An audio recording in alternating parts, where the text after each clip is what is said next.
Продолжаем эфир радио «Крым Реалии». Сергей Макрушин у микрофона. Напомню, что вы можете принять участие в нашем эфире. Мы ведем трансляцию в режиме прямого эфира.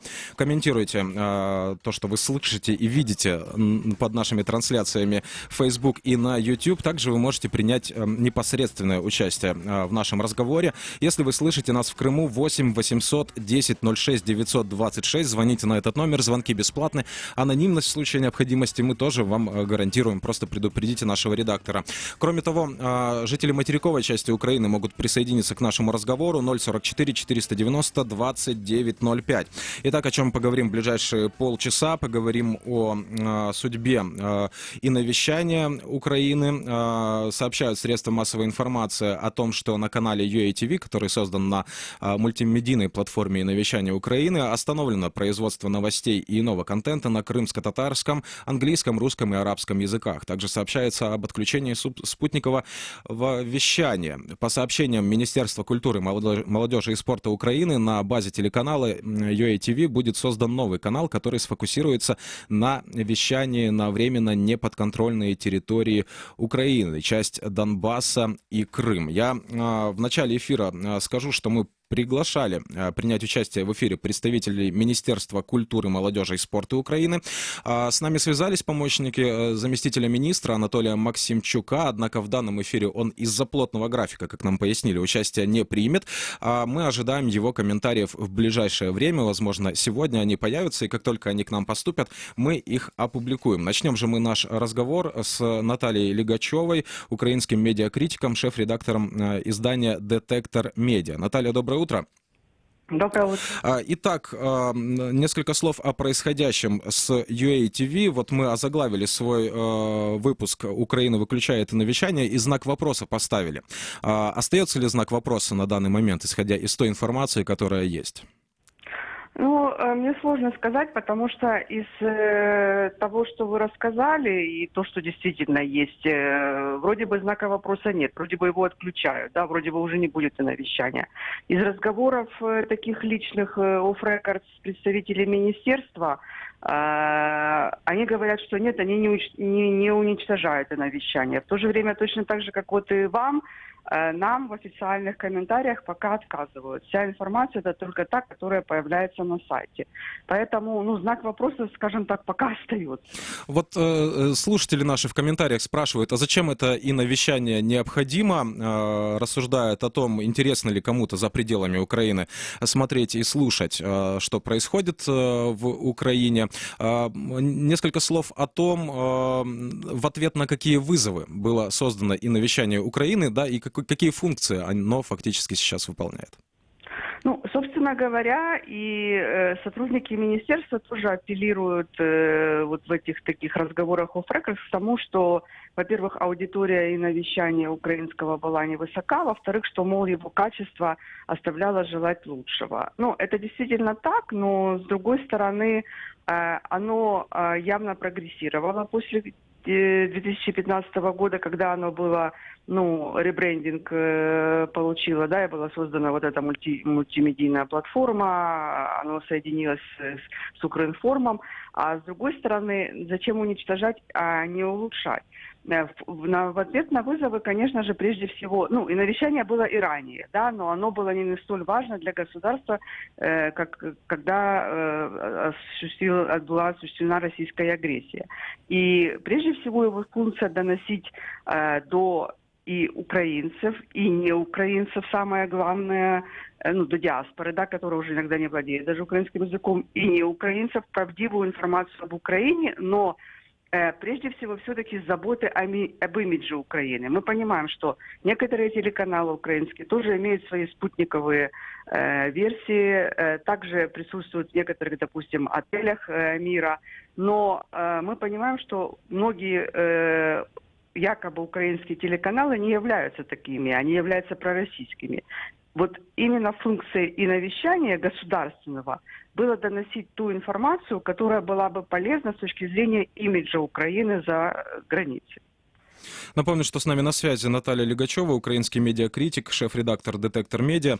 Наталья, есть закон об иновещании, да, и учитывая те изменения, которые анонсированы в Министерстве культуры, молодежи и спорта, о том, что на базе UATV будет создан канал, который вещает на временно неподконтрольной территории Украины, но ведь получается тогда этот канал выходит, да, из-под действия закона об иновещании. Он выходит, и я так понимаю, что будут вноситься все-таки какие-то изменения в этот закон. Какие мы опять-таки еще не знаем. То есть пока ни официальной презентации происходящего, ни каких-то публичных комментариев по поводу этого нет. И это самое худшее, в принципе, потому что пока мы можем только гадать о многом и выдвигать свои версии, но нет объективной информации. Еще такой вопрос. UATV — это один из немногих финансируемых государством медиапроектов, в рамках которых создается контент на крымско-татарском языке одного из коренных народов Украины. По вашему мнению, и, возможно, у вас есть какие-то данные, будет ли остановлено производство контента конкретно на этом языке? Нет, я не думаю, что изменения коснутся каких-то других проектов, там, АТР и так далее, но я считаю, что мы и так государство не так уж много уделяет внимания вещанию на крымско-татарском языке и вообще проблематике Крыма в рамках вещания на материковой Украине. И поэтому потеря любого сегмента вещания на крымско-татарском языке, я считаю, это абсолютно неправильно, и это, даже опасно с точки зрения информационной безопасности. Благодарю вас за комментарий. Напомню, что с нами на связи была Наталья Лигачева, украинский медиакритик, шеф-редактор «Детектора Медиа». Мы обсуждаем сегодня в эфире радио «Крым Реалии», что происходит с иновещанием Украины, останется ли оно после реструктуризации телеканала UATV, которая уже, как видим, фактически начата. И мы поговорим далее с Еленой Хоменко, руководителем вещания UATV на английском языке. Доброе утро. Доброе утро. Итак, несколько слов о том, что сейчас происходит на телекомпании. Действительно ли остановлено производство? В каком режиме сейчас вы работаете? Сейчас мы фактически работаем в режиме стенд-бай. То есть последние выпуски новостей на всех языках, на которых мы ранее выходили, они сейчас прекратились. Последние эфиры были 12 числа, то есть в воскресенье. По факту сейчас на канале показывают повторы наших ранее снятых наших собственных проектов, программ.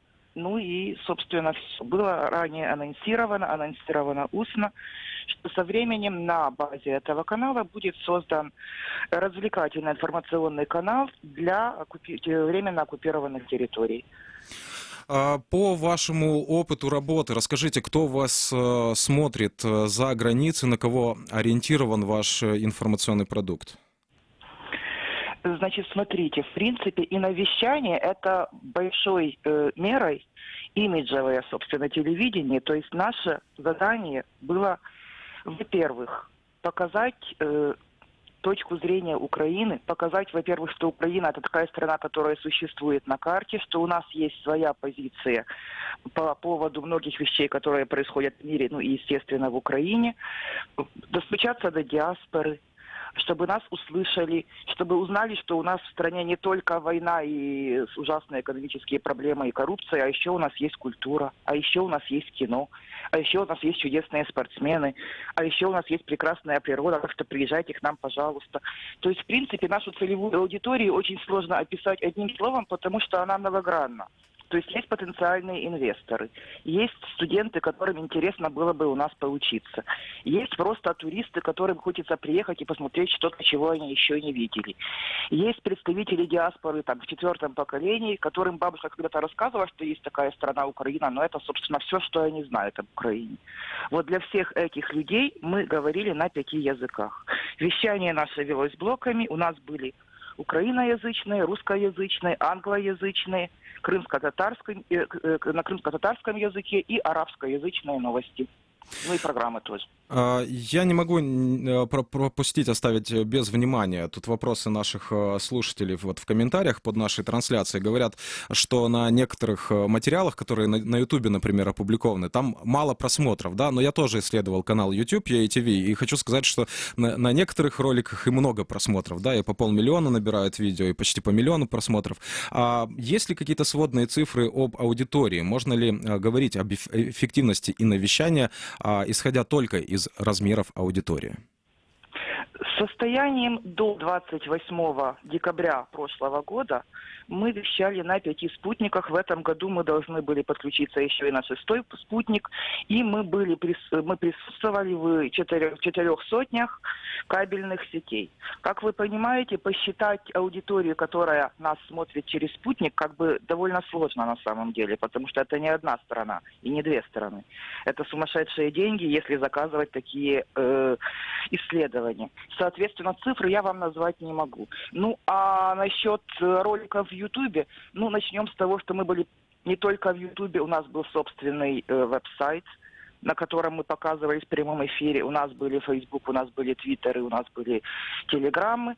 И в каждом этом социальном медиа есть своя аудитория. Это было на самом деле очень интересно, потому что разные ролики на разных социальных медиа собирали совершенно разные просмотры. То есть то, что популярно в Ютубе, не обязательно популярно в Фейсбуке и наоборот. И такой вопрос, исходя из той информации, которая есть на данный момент, я здесь тоже должен сказать, что мы приглашали принять участие в эфире нынешнюю администрацию телеканала, исполняющую обязанности директора мультимедийной платформы и навещания. Она отказалась принимать участие в нашем эфире. Елена Требушная, которая была назначена руководителем информационного вещания вот канала, который создается для вещания на оккупированной территории Украины, тоже отказалась принять участие в нашем эфире. В любом случае мы остаемся открытыми для их комментариев и обязательно их опубликуем, как только они к нам поступят. Ну вот, Елена, вопрос к вам. Есть ли какое-то видение, впишется ли вот творческий коллектив, я имею в виду коллективы редакций, которые работают на английском, на крымско-татарском языке, на русском, в концепцию создания нового канала, который будет вещать на неподконтрольное время на территории Украины? Вы знаете, очень сложно на самом деле делать какие-то серьезные прогнозы в том плане, что, например, в англоязычной редакции, руководителем которой я являюсь, большинство наших редакторов – это носители языка. То есть это люди из Канады, из Соединенных Штатов, из Британии и так далее. Они не говорят по-русски. То есть я очень сомневаюсь, что они смогут работать на канале, русскоязычном канале, который вещает на временно оккупированной территории. По той простой причине, что не знаю, насколько большая англоязычная аудитория на временно оккупированных территориях. Ну и хочу также еще сказать, что очень, на самом деле, это опасный момент отключать и навещание, в частности, на английском. Потому что, да, очень важно попытаться достучаться до людей на временно оккупированных территориях, но это не значит, что нас должны перестать слышать и слушать люди, которые говорят, к примеру, на английском. Вот этим летом, в 2020 году, наш канал должен был принимать глобальный ньюс-форум, организованный Asia Pacific Broadcast Union. То есть 100 телевещателей из 30 стран, должны были приехать к нам в Киев, и это должен был быть такой большой глобальный медиа-ивент. И тут внезапно, совершенно неожиданно для нас и для них, канал прекращает по факту свое существование, на его месте будет другой, ну и в каком свете тогда выглядит Украина? Вот такая ситуация. Благодарю вас за комментарий. Напомню, что с нами на связи была Елена Хоменко, руководитель вещания UATV на английском языке. Я напомню, что мы обсуждаем дальнейшую судьбу и навещания Украины. Напомню, что средства массовой информации сообщают о том, что остановлено производство новостей и иного контента канала UATV на крымско-татарском и английском, русском и арабском языках. Я также хочу сообщить, что что мы приглашали представителей крымско-татарской редакции UATV принять участие в нашем эфире. К сожалению, не смогли они этого сделать, но мы также остаемся открытыми для комментариев, и как только они нам поступят, мы обязательно опубликуем и их позицию также. Мы продолжим разговор с Юрием Руденко, автором программы «История войны» на канале UATV. Насколько я понимаю, это русскоязычная редакция. Юрий, доброе утро. Доброе утро. Расскажите, пожалуйста, о том, что вы рассказываете в своих программах и для какой аудитории? Какая ваша целевая аудитория? На самом деле будете смеяться, потому что это срез, вроде бы, да, околовоенная передача. Я могу о своем проекте рассказывать, да, как бы более сведущий, скажем так. Вот, вроде бы околовоенная передача, да, то есть, но благодаря там, да, то есть, это были мои личные, скажем так, исследования, да, то есть нельзя их назвать там какими-то репрезентативными и официальными, но смотрели нас, как там мужчины, женщины, молодые, старые, нас смотрели в Сирии. Вот, нас смотрели там во многих, на самом деле, на удивление, во многих странах арабского мира. Вот, нас там не так сильно смотрели в Штатах, там им там есть чем заняться и без нас, как бы, да. Вот, но там активно начинала вот там в прошлом году, в 19 году, начинала смотреть диаспора той же Канады. Вот, то есть тут суть такая, так как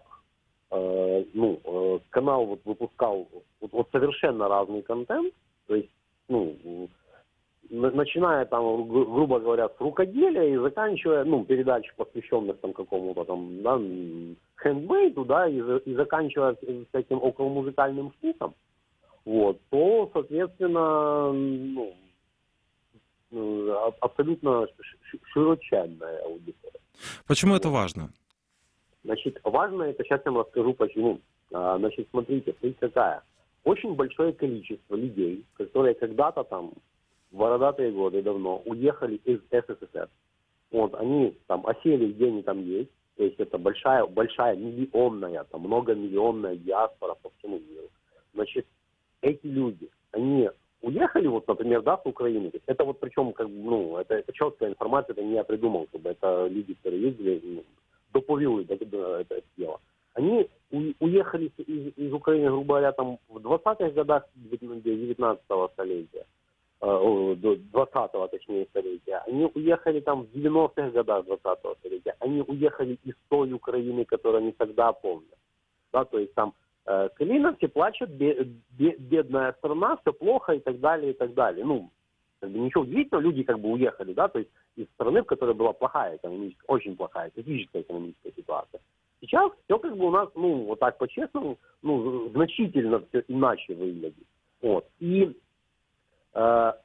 показать людям, что, как бы, господа, то есть страна эволюционировала, то есть там ваши представления о стране несколько изменились.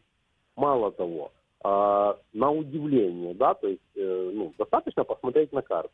Вот. Хваленная, большая, мощная и так далее Российская Федерация вот уже 6 лет вот, как-то никак не может реализовать свои планы по захвате Украины.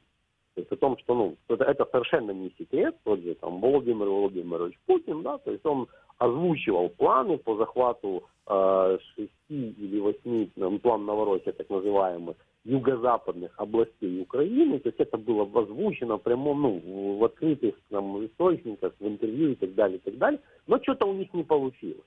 То есть им, соответственно, кто-то, вероятно, помешал. Да, кто им помешал? Там, украинская армия, украинские волонтеры и так далее, то есть Украина может сопротивляться, это зубастая страна, грубо говоря, достаточно большая и на данный момент достаточно мощная.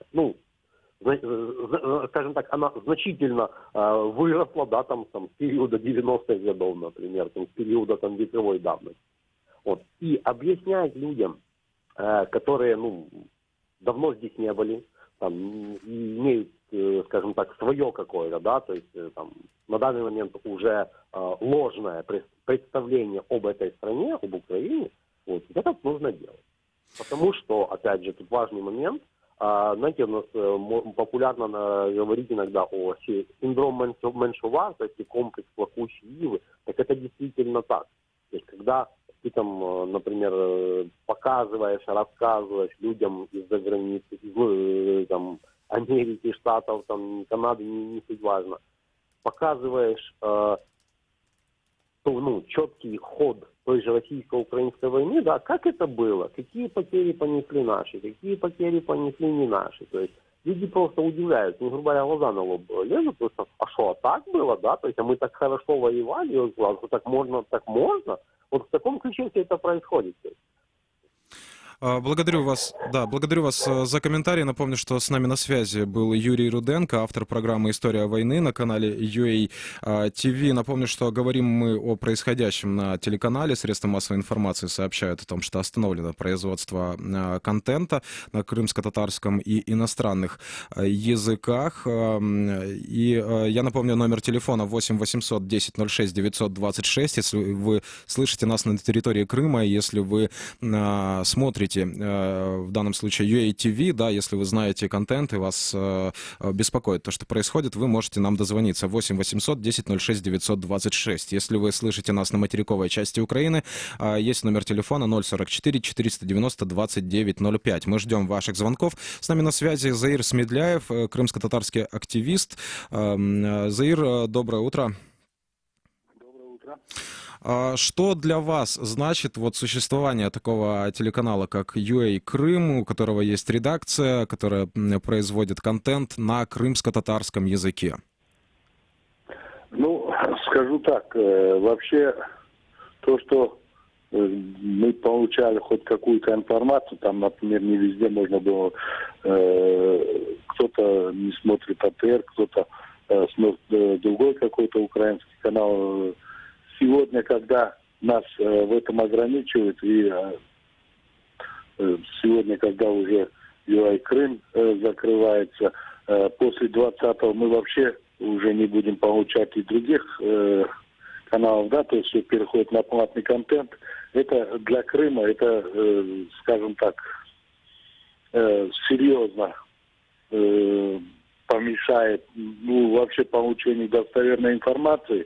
А в частности, с UA Крым мне приходилось сотрудничать, я тоже давал комментарии, я тоже отслеживал определенные там дискуссии, которые проходили по ситуации с Крымом. И сегодня мы уже практически изолированы, получать информацию на родном языке.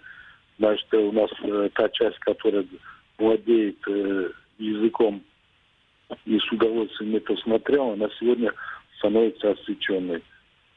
По вашему мнению, насколько важно существование вот такого продукта, да, такой редакции продукта, который она выпускает, не только в разрезе вещания на Крымский полуостров, но и вещание на весь мир, да, через спутник? Насколько это важно? Ну, я скажу, что значительная часть крымских татар как раз-таки, к сожалению, так получилось, что наша диаспора в большинстве своем, она больше, чем сам народ, который проживает на материнской территории, в Крыму, да. И вот это вот обмен, связь, эта информация, она тоже прерывается, я не знаю, по разным оценкам, несколько миллионов в Турции, десятки тысяч в Румынии, в Болгарии, в Германии, в Соединенных Штатах. И для них узнавать информацию о том, что происходит в Украине на родном крымско-татарском языке, один из таких каналов являлся Крым.UA. И сегодня такую возможность просто отрезают. Ну, значит, это такой показатель, да, отношения к коренному крымско-татарскому языку, то есть народу, к развитию и сохранению его языка, культуры и все остальное. То есть, с одной стороны, на трибунах там рассказывают, что да, мы за то, чтобы сохранять и развивать, а с другой стороны, получается, что развивают те языки, которым вообще нет никакой угрозы. Мы же сейчас видим, насколько пошло это российскомовное и телебачение, и радиовещание.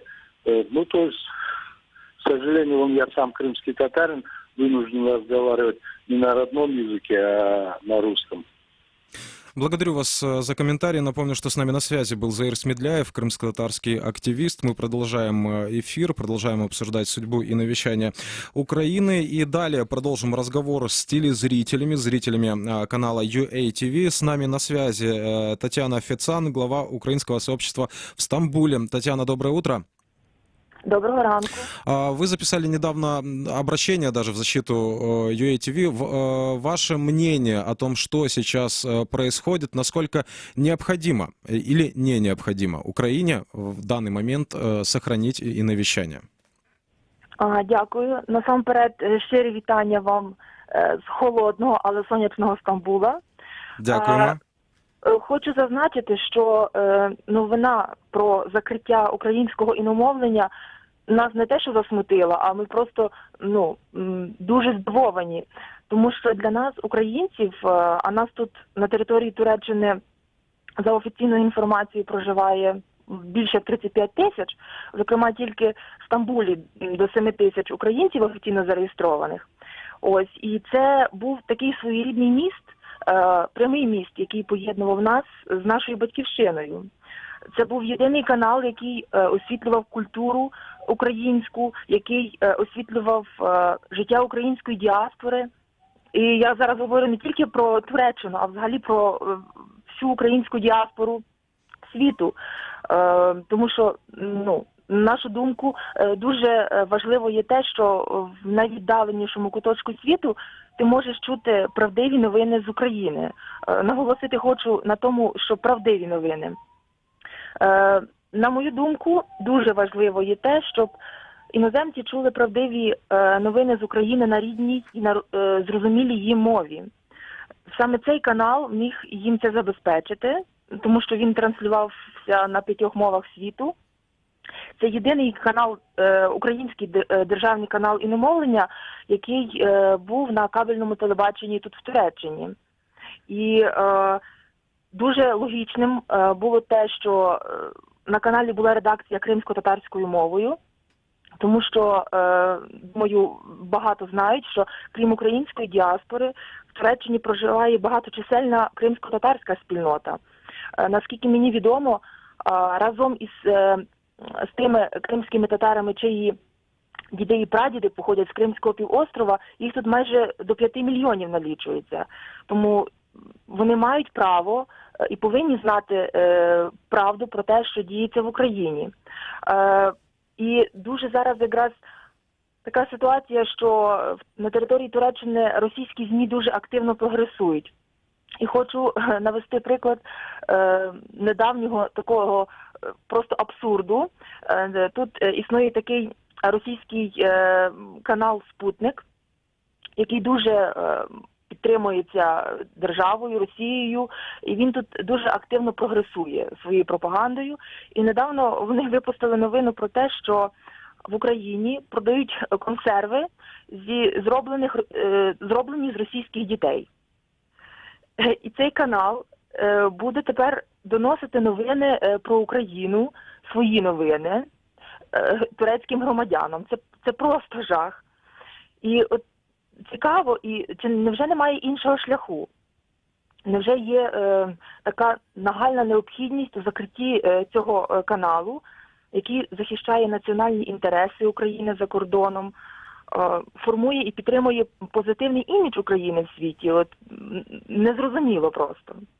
Благодарю вас за комментарий. Напомню, что с нами на связи была Татьяна Фецан, глава украинского сообщества в Стамбуле.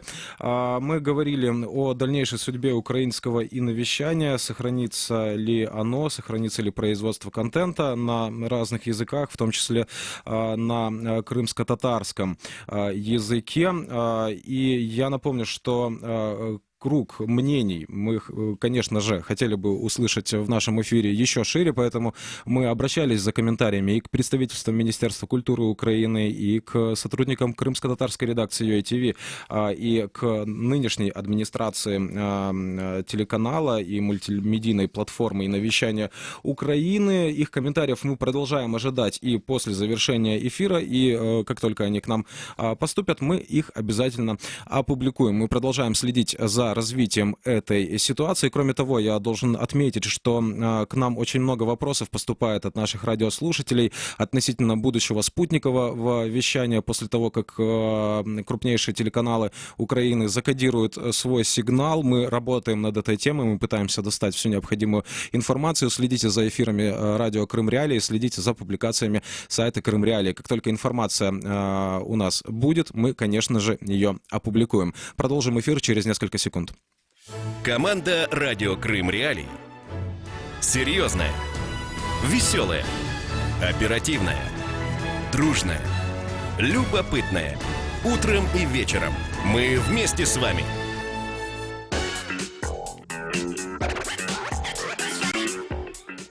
С вами радио Крым Реалии, и Сергей Макрушин провел центральную тему нашей программы. Много реакций было также в комментариях, да, и, в общем-то, этими вопросами задаются многие, но я думаю, что эксперты, которые включались в эфир, дали некоторые ответы, и, судя по тому, что не все дали комментарии, мы еще наверняка будем возвращаться к этой теме. Даны не все. Ставить точку или знак вопросов в конце этого предложения, да, которым мы озаглавили эфир, отключает ли Украина вещание, пока рано.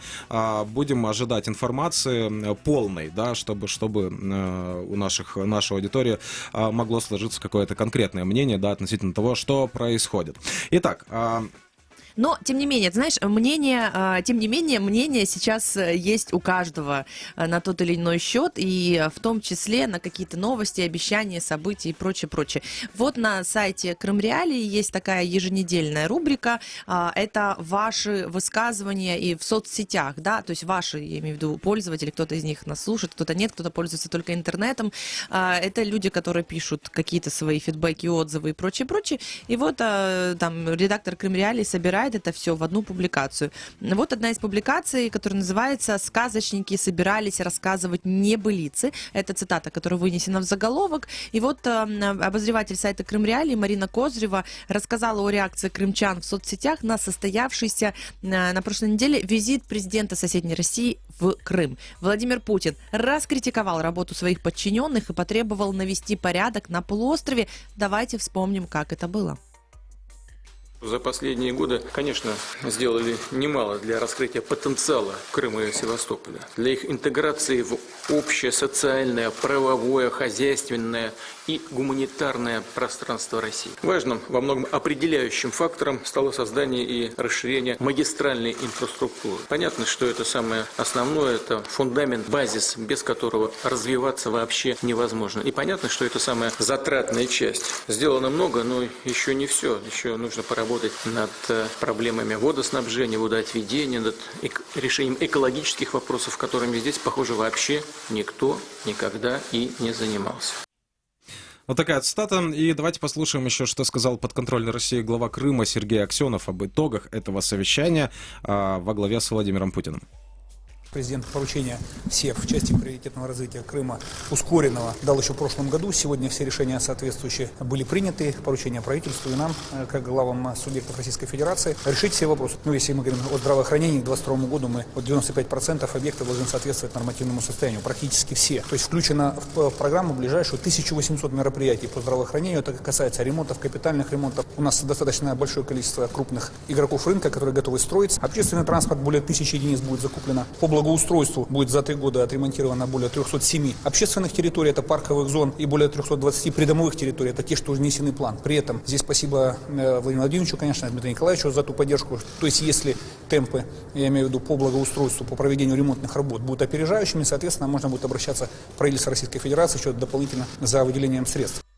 Ну, а так Сергей Аксенов, по сути, отчитывался по поводу ряда претензий, да, возможно, можно так назвать это претензиями, замечаний, которые Владимир Путин адресовал российскому руководству Крыма, и вот таким был ответ Сергея Аксенова. Ну, пользователи соцсетей, они, конечно, калачи тертые, да, можно так сказать, и, конечно же, они видят, наверное, то и пытаются увидеть то, что спрятано между строк того, что было произнесено официально на этих совещаниях. Да, то есть явно, что люди, которые оставляли комментарии на этот счет, послушали хорошо и Владимира Путина, и Сергея Аксенова. И вот как пишет Марина Козырева, назначенные Кремлем руководители Крыма и Севастополя, они во время этой встречи попытались убедить Владимира Путина в своих успехах и достижениях. Однако крымчане в соцсетях сомневаются, что их жизнь сколь-нибудь улучшилась.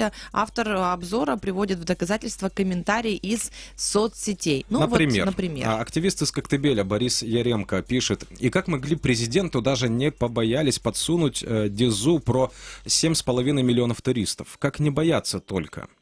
Дезу дезинформацию, да, правильно? дезинформация имеется в виду. Вот, одна цитата. Потом Александр Гиль написал, про какие улучшения идет речь. Кроме федеральных программ мало что работает. Землю продолжают отжимать. Теплосети, в особенности внутридомовые, в жутком состоянии. Транспорт развивается хаотично. Медицина обеспечивается оборудованием, на котором некому работать. Мусорщики борзеют как могут. Капремонты предоставлены лишь незаконными поборами. Пользователь под ником Дмитрий Крым пишет: бред сивой кобылы, люди обнищали, а рост розничной торговли вырос, предприятия позакрывались, а безработица снизилась. Что они там курят? Интересно. Вот интересно. Такими вопросами задаются пользователи в соцсетях, в том числе. Владимир Горначук написал: бояре плохие, царь хороший, обманывают злые люди батюшку, не ведает он, как живет с холопаем. И так 20 лет подряд не видит царь ничего, наверное, очки забывает в Кремле. Александр Талипов пишет: гении. В Крыму рассказали, как исправят плачевную ситуацию в здравоохранении. Запросят у федеральных властей средства на 7 объектов здравоохранения, чтобы улучшить качество медицинского обслуживания населения. Вангую: скоро новости в Крыму исправят ситуацию с экологией, водоснабжением, ЖКХ. Для этого запросят дополнительные средства у Москвы. Ну, не гении. И вот дальше диалог дальше. Не стоит. У вас вот я не знаю, как это. Можно в эфире произносить это слово? Давай чуть-чуть заменим его. Из 4 Товарищ букв. губернатор, у вас плохо все в ЖКХ. Вот я заменила слово из 4 букв. Товарищ президент, я не знаю, как это исправить. Дайте денег. Вот так юморят пользователи соцсетей. Отреагировали крымчане и на озвученную проблематику в сфере медицины. На совещании в Ялте Владимир Путин заявил, что крымское здравоохранение находится в плачевном состоянии. Давайте послушаем. Особого внимания требует состояние здравоохранения в регионе. Масштаб задач здесь действительно огромный. Отрасль просто находится в плачевном состоянии. Не хватает специалистов, здания и оборудования больниц, поликлиник изношены. Причем вот мы говорим о таких же проблемах в масштабах страны в целом. Здесь хуже, чем в целом по России. Не все вопросы решены и с лицензированием медицинской деятельности. А в итоге сложился и перекос в сторону платной медицины. Нужно устранить этот дисбаланс. Гарантировать каждому жителю Крыма и Севастополя качественное бесплатное медицинское обслуживание по тем стандартам, которые приняты в стране. Ну и вот реакция на эти слова пользователь соцсетей. Оксана Якубец написала: да на протяжении 5 лет писала, что здравоохранение в Крыму ужас и непросто. Надо менять состав правительства и главу Республики Крым. Пользователь Алексей Иванов пишет: а что толку от его заявлений? Он сам со своими подельниками развалил и медицину, и образование, и науку, и даже армию. Российская армия в современном виде только Бабаев может по пустыне гонять, на большее не способна. Алексей Назимов пишет: приехал царь, слегка потаскал за бороды бояр, холопы довольны. И Валерий Марков пишет: больной, проснитесь, вас уже вскрывают. О плачевном состоянии здравоохранения. Вот такие резкие палец высказывания. в рот не клади. Такие резкие высказывания ваши, дорогая наша аудитория, да, и на самом деле вот тут вот в комментариях также в том числе можно наблюдать, но, во-первых, нас уже обвиняют в том, что вы когда-то прекратите Путина и российскую армию пиарить, вам за это деньги платят, вы о чем, дорогие пользователи в YouTube, что вам померещилось вдруг? Мы вообще вам зачитываем только факты, заявления, приводим какие-то цитаты в эфир для того, чтобы просто у вас больше было информации. В каждой теме мы любим просто, не то что любим, у нас правило еще в «Радио Свобода», дать несколько точек зрения, поэтому вот что мы вам даем. Откуда вы вы такое вообще пишете, это странно. Но, смотрите, среди основных проблем, которые вот, в том числе в соцсетях, вы это знаете за все эти годы, о чем пишут крымчане, это действительно проблема, это очереди, проблема с кадрами в медучреждениях, и на самом деле тут еще важно сказать, вот Ирина Боброва, например, написала, да хотя бы просто были доступны поликлиники. В первой ГОР на месяц вперед запись к терапевту. Людмила Стрекалина пишет. Безграмотность, вымогательство, низкие зарплаты, хамство, можно много перечислять, да. Ну и тут, все-таки, наверное, давайте послушаем Сергея Аксенова, да, что он сказал на этом совещании 10 января, точнее, после этого совещания с Владимиром Путиным. Ну, если мы говорим о здравоохранении, к 2022 году мы 95% объектов должны соответствовать нормативному состоянию, практически все. То есть включено в программу ближайшую 1800 мероприятий по здравоохранению. Это касается ремонтов, капитальных ремонтов, покупки модульных ФАПов, амбулаторий. Но будет только 213 модульных ФАПов, амбулаторий будет заменено за 2 года, 2020 и 2021 год. То есть 100% будет закрыта полностью потребность в новой технике, в модернизации системы здравоохранения, что, соответственно, улучшит пропускную способность наших, в первую очередь, первичного звена поликлиничного. Плюс Республика Крым дополнительно приобретает за 2 года 600 квартир для узких специалистов, и мы, по сути, должны закрыть полностью проблемы здравоохранения. Вот это были такие эпизоды с совещания Владимира Путина, президента соседней России, и Сергея Аксенова, российского главы Крыма. Были их комментарии, были комментарии из соцсетей ваши, дорогие наши крымчане. Я отмечу также, что мы следим как можем мы за вашими комментариями, конечно, и ждем ваши звоночки в студию. И вот тут пишут, в общем, в Ютубе жалуются, что баним мы одних, а других не баним. Я вам прошу, если кого-то несправедливо забанили, заблокировали, в Ютубе у вас нет возможности отвечать на комментарии, то, пожалуйста, напишите мне, найдите меня в соцсетях, в том же Фейсбуке, напишите мне какие-то скриншоты, и конкретно, если вы там считаете, что вы невиновны, вас заблокировали. Всегда готовы рассмотреть эти вопросы. Но вообще, давайте вести себя культурно, прилично и хорошо. С вами были Катя Некреча, Сергей Макрушин. Всем пока. До новых встреч в эфире. Оставайтесь с нами.